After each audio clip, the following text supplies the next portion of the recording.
আমার স্বাধীন ভারতবর্ষ। ছোট থেকেই এটা শুনেই বড় হয়েছি, আমরা স্বাধীন ভারতবর্ষের একজন নাগরিক। কিন্তু বিষয়টা ঠিক অন্যরকম।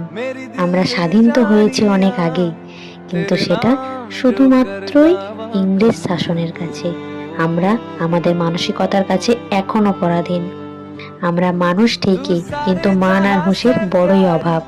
আমাদের ভারতবর্ষ এত বছর ধরে স্বাধীনতা দিবস পালন করছে, এটা যেমন ঠিক, তেমনি আমরা আমাদের শহরে নিজের এলাকায় নিজেকে স্বাধীন মানুষ হিসেবে গড়ে তুলতে পারছি না। এখানে দোষ হয়তো কারোর নয়, আবার হয়তো বা কারোর। সংগ্রামীরা তাদের নিজের রক্তের বলিদানে আমাদের আজকে স্বাধীন ভারতবর্ষ লাভ করেছিলেন, কিন্তু এখন বর্তমানে কিছু ঘৃণ্য শ্রেণীর মানুষ অন্যের রক্তের খেলায় মেতে উঠেছে। তারা ভুলে গেছে হয়তো পরের বার তারই সময় আসবে যখন সে চিৎকার করে বলবে, আমাকে ছেড়ে দাও, আমাকে ছেড়ে